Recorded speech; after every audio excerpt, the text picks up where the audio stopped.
পুত্র, এবার মন দিয়ে তোমায় পঞ্চগ্নি তপস্যা করতে হবে। যাও, তাড়াতাড়ি স্নান করে এসো, আর ভোগ অর্পণ করে পুজো করো আর তপস্যা করো। ঠিক আছে মা, কিন্তু আমার খুব ক্লান্তি লাগছে মা। যাকে ক্লান্ত বিচলিত করে তোলে সে ভগবানের দর্শন পায় না। কর্মই হলো জীবনের মর্ম। অধিক পরিশ্রম করলে তুমি তোমার লক্ষ্যে পৌঁছতে পারবে। মনে রেখো, যদি ভোজন এবং নিদ্রার কোনো রকম চিন্তা তোমার মনে আসে, তাহলে তোমায় আবার স্নান করে ভোগ অর্পণ করতে হবে, পুজো করতে হবে, আর তারপর আবার তপস্যায় বসতে হবে। ঠিক আছে মা, আমি এক্ষুনি স্নান করে আসছি।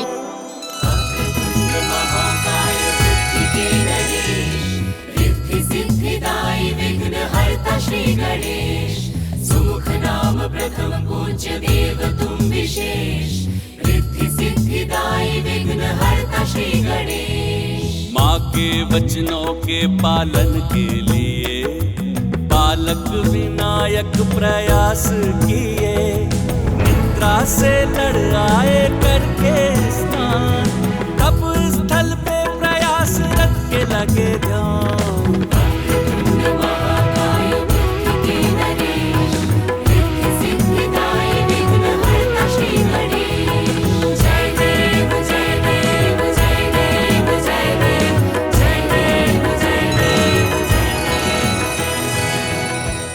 উমা, কি দেখছো?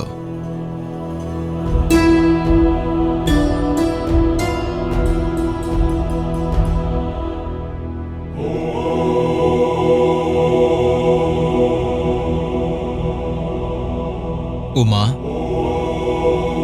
গজাননকে এক কঠিন সাধনায় ব্রতী করেছ তুমি। গৌরী, এই সাধনা তুমি আমায় পাওয়ার জন্য করেছিলে। হ্যাঁ স্বামী, আমার দীর্ঘ তপস্যার পরেও যখন আপনার ধ্যানভঙ্গ হয়নি, তখন দেবতারা মিলে আপনার হৃদয়ে আমার প্রতি প্রেম জাগরিত করার জন্য কামদেবকে পাঠায়, আর উনি আপনার ওপর প্রহার করেন। কিন্তু আপনি আপনার তৃতীয় নেত্রের অগ্নি দিয়ে ওনাকে ভস্ম করে দেন।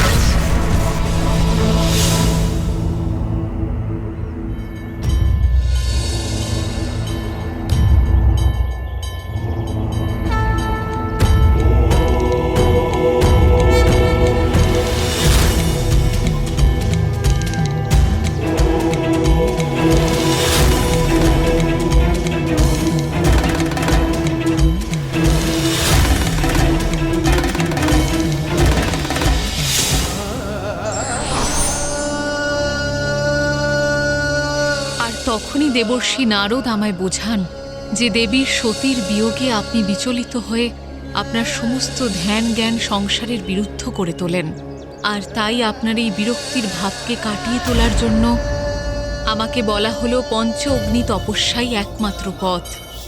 আর আমিও ঠিক করে নিই যে আমি সমস্ত কঠিন সমস্যার সম্মুখীন হয়ে এই তপস্যায় অবশ্যই সফল হব।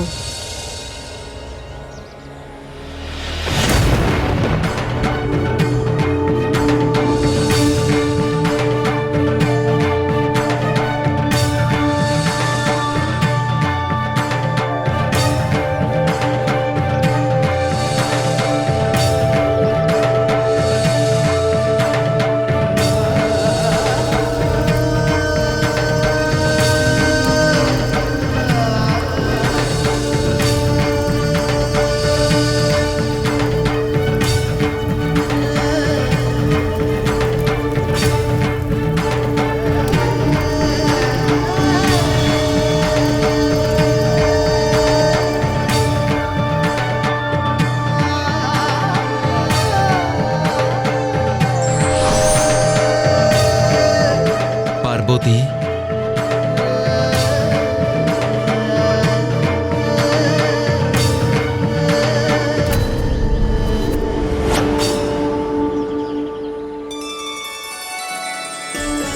পার্বতী, তোমার তপস্যায় আমি প্রসন্ন হয়েছি। বলো, কি ইচ্ছে তোমার? আমার ইচ্ছে তো আপনাকে লাভ করার প্রভু, আমার স্বামী রূপে। পার্বতী, তোমার ইচ্ছে অবশ্যই পূর্ণ হবে। তুমি তোমার মাতা পিতার কাছে ওদের নিবাসেই ফিরে যাও। সঠিক সময় এলে আমি তোমায় বিবাহ করতে স্বয়ং উপস্থিত হব। আদি শক্তি, জগতের জননী আমি। আর এই সবটা আমি ওই তপস্যায় সফল হওয়ার পরেই পেয়েছি। তার সাথে আপনার সান্নিধ্যও অর্জন করেছি। কিন্তু গজানন তো এখন অনেক ছোট স্বামী। আমি ওর প্রতি প্রয়োজনের অতিরিক্ত কঠোর হয়ে যাচ্ছি না তো? তোমার সন্তান যে স্বয়ং পরম ব্রহ্ম, মহাগণপতি ও উমা। ও অবশ্যই এই তপস্যা করে ওর কুণ্ডলিনীকে জাগ্রত করে নিজের আসল পরিচয় প্রাপ্ত হবে। হ্যাঁ স্বামী, অবশ্যই সফল হবে ও। আমি এখান থেকে প্রদীপের শিখা দেখতে পাচ্ছি স্বামী। আর আমি দেখছি গজাননকে নিজের তপস্যায় মগ্ন থাকতে।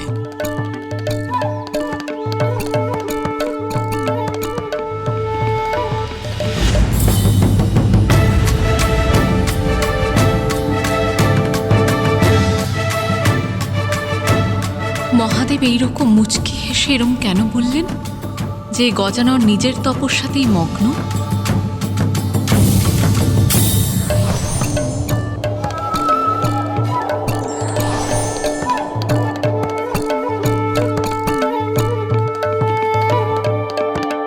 তার মানে এটাই ছিল আপনার সংকেত স্বামী? তপস্যা নয়, ও তো নিশ্চিন্তে বসে খাবার খাচ্ছে। কে এই শুক্রাচার্য? অসুরদের গুরু, ঋষি ভৃগুর পুত্র শুক্রাচার্য, যার প্রতিভা দেখে ঋষি অঙ্গিরস ওনাকে নিজের শিষ্যরূপে স্বীকার করেছিলেন আর নিজের পুত্র বৃহস্পতির সঙ্গে শিক্ষাদান করেছিলেন। কিন্তু যখন দেবতা দেবগুরু থেকে শিক্ষা লাভ করছিলেন, তখন অঙ্গিরস ঋষি পক্ষপাতিত্ব করে নিজের পুত্র বৃহস্পতিকে অধিক জ্ঞানী করে দিয়েছিলেন আর ওনাকে দেবগুরুর পদে স্থাপিত করে দিয়েছিলেন।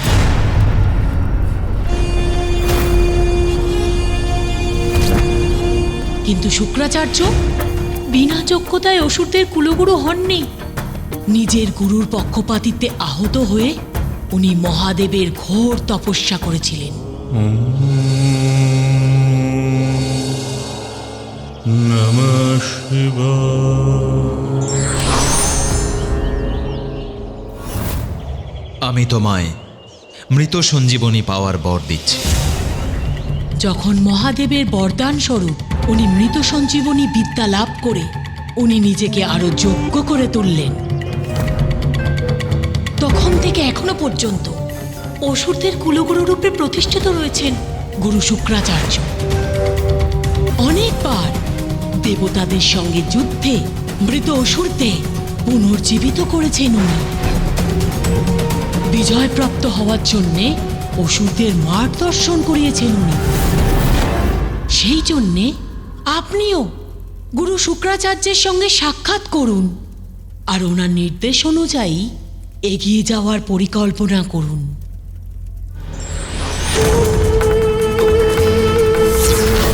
যাব, অবশ্যই যাব আমি গুরু শুক্রাচার্যের কাছে।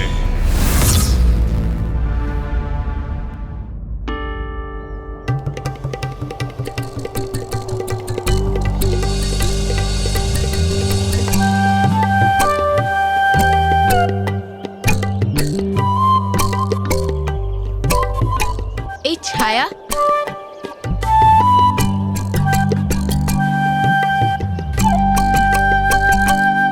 সুরমশাই, মা আসছে।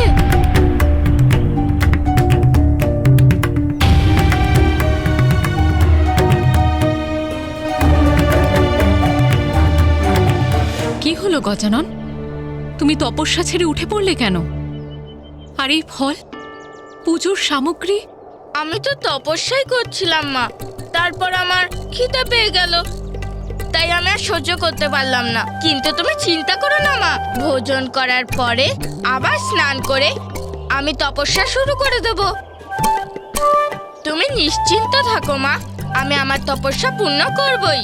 পুত্র, আহার বা নিদ্রার কারণে যদি তপস্যা অসম্পূর্ণ থেকে যায়, তাহলে জেনে রেখো তুমি লক্ষ্য প্রাপ্তির জন্য অনেক সংঘর্ষের সম্মুখীন হতে হয়। তাছাড়া তুমি কখনোই সফল হতে পারবে না। আর সফল হতে গেলে তোমায় অনেক কঠিন পরিস্থিতির সম্মুখীন হতে হবে।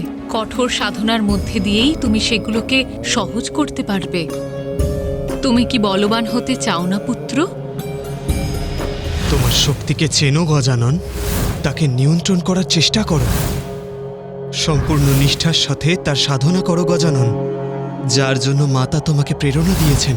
হতে চাই তো মা, দাদাও আমাকে এটাই বলেছিল যে আমায় আমার শক্তিকে চিনতে হবে। তার জন্য তো তোমায় এই কঠিন তপস্যা করতেই হবে পুত্র, কারণ সফলতা কখনোই সহজ হয় না। ঠিক আছে মা, এবার যাই হয়ে যাক না কেন, আমি আমার তপস্যা ভঙ্গ করবই না।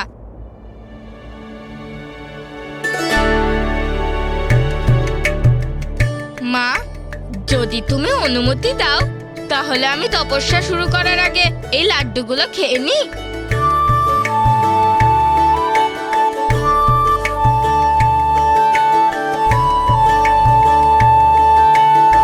পুত্র, তোমার সামনে এখন দুটো পথ আছে।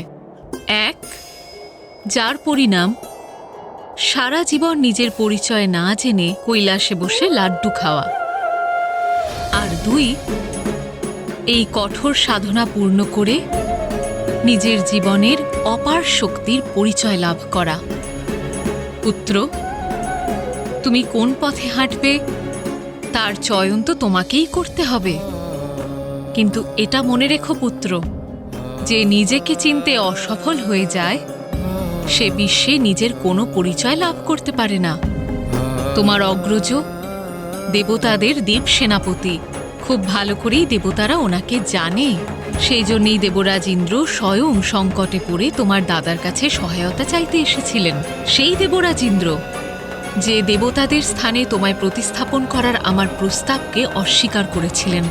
তোমার মনে আছে তো পুত্র? এই সংসারে অনেক সন্তান রয়েছে এবং আমরা তাদের সুরক্ষিত রাখবার জন্য তাদেরকে ক্ষমতা প্রদান করে দেব। আমি জানি পুত্র, তোমার অন্তরে অসংখ্য দৈব শক্তি জাগ্রত হওয়ার জন্য প্রতীক্ষা করছে। সেই জন্যই আমি দেবরাজ ইন্দ্রকে আহ্বান জানিয়েছি যে শুধু তোমায় দেবত্ব দান নয়, দেবতাদের মধ্যে প্রথম পুজো অর্জনের পণ করেছি আমি। মহাদেবের অর্ধাঙ্গিনী সবার সম্মুখে এই শপথ নিচ্ছি যে আমি আমার পুত্রকে এতটা যোগ্য করে তুলব যে ও শুধু দেবত্ব লাভই করবে না, বরং আপনারা প্রত্যেক দেবতারা ওর পুজো করবেন। আমার তোমার উপর বিশ্বাস আছে পুত্র, কিন্তু তুমিও যদি এইটাই চাও যে আমার পণ সত্য হোক, যদি তুমি চাও যে সর্বদা নির্ভয় হয়ে তুমি সংসারে মাথা উঁচু করে বাঁচতে চাও, আর অন্য জীবেদের সাথে স্বয়ং দেবরাজ ইন্দ্র এবং অন্যান্য দেবতারাও তোমার সাথে থাকে, তাহলে তোমায় সাধনা করে নিজের অন্তরের শক্তিকে চিনতেই হবে পুত্র। তুমি আমার পুত্র গজানন, আমার মান রেখো। তোমায় সর্বশক্তিমান তৈরি করার এই পণকে সম্পূর্ণ করো, এইটাই আমার ইচ্ছে। কিন্তু এখন অসফলতা বা সফলতা, কোন পথ তুমি বেছে নেবে সেই নির্ণয় তো তোমাকেই নিতে হবে গজানন।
পুত্র গজানন,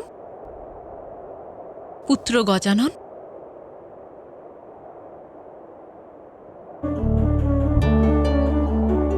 পুত্র পুত্র গজানন,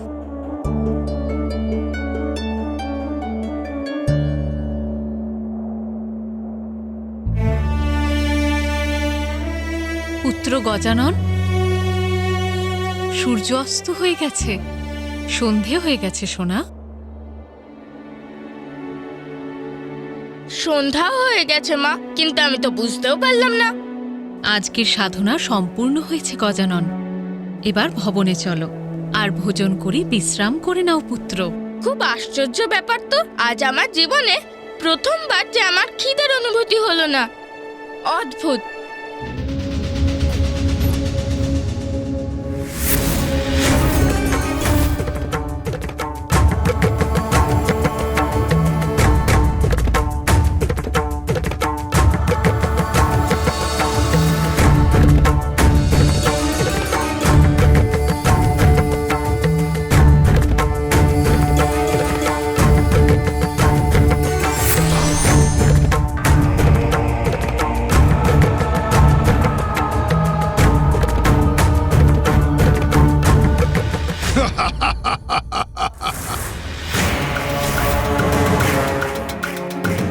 এই মূর্খ সিন্ধুরা হাসছে কেন? এর আবার বুদ্ধি বিনাশ হলো না তো? বৃদ্ধা সিংহিকা, কার কাছে নিয়ে এসেছো আমাকে? ইনি কি সেই মহান গুরু? ইনি সহায়তা করবেন আমাকে? এই বৃদ্ধ, যার শুধুমাত্র একটি নেত্রতেই দৃষ্টি আছে, সে অসুর সম্রাট সিন্ধুরাকে সাহায্য কি করে করবে? অসুর সম্রাট দৃষ্টির দিকে নয়, বুদ্ধির দিকে নজর দিন, আর ওনার ধ্যান ভেঙে যাবার আগেই ওনার মন আর বুদ্ধিকে নিজের বশে এনে ফেলুন।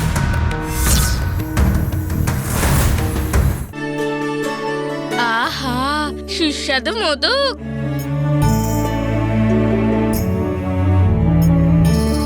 না মা, কি হয়েছে পুত্র? তুমি আমাকে আরো মোদক দিতে বারণ করলে কেন? কারণ আমি এখন কম ভোজন গ্রহণ করব। অধিক আহার গ্রহণে নিদ্রা এবং আলস্য চলে আসে।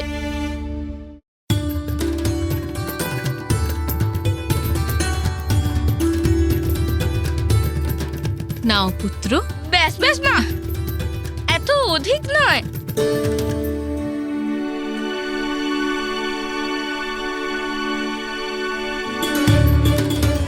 আর একটু নাও সোনা। ব্যাস ব্যাস, আর নয় মা।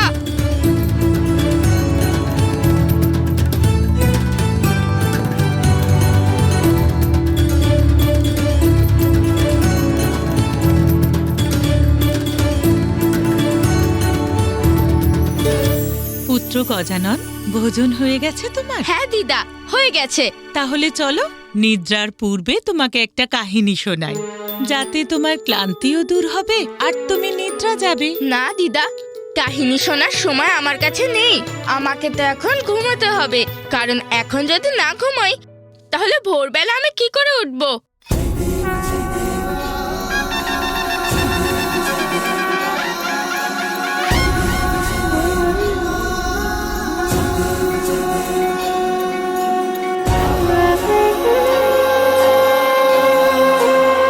এটা তো পরিশ্রমের পরের মিষ্টি ক্লান্তি সোনা। এবার তুমি বিশ্রাম করো, কারণ তোমার তপস্যা আরো কঠিন হতে চলেছে। মহান আচার্য উনি, কিন্তু একটু জেদি। নিজের বুদ্ধি অনুসারেই সবকিছু করেন উনি, আর শুধুমাত্র তার উপরেই কৃপা করেন যে ওনার কথা শোনেন আর মেনে চলেন। কিন্তু আমি তো আমার পিতা ব্রহ্মদেবেরও কোনো কথা শুনি না। একে আমার কথা শুনতে হবে, এই আমায় সঠিক পরামর্শ দেবে। সেই জন্যে আমি এর মস্তিষ্ককে আমার বশীভূত করে নিচ্ছি।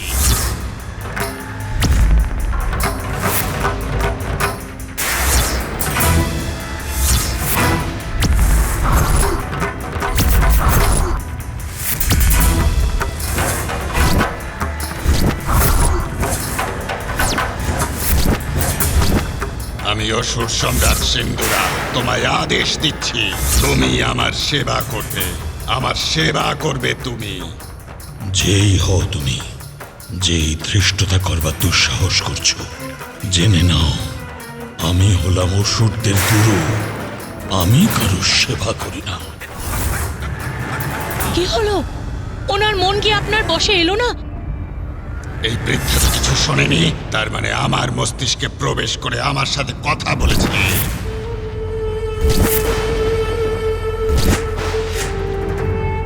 সঠিক ভেবেছ তুমি। খুব অহংকার না তোমার নিজের শক্তির ওপর?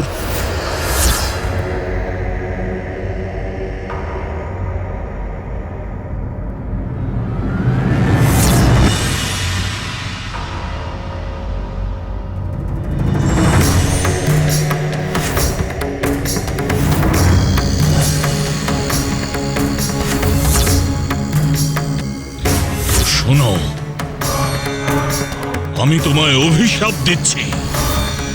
যে শক্তির তোমার এত অহংকার, সে সব তোমার জন্য ব্যর্থ হয়ে যাবে যখন তা তোমার সব থেকে বেশি প্রয়োজন পড়বে।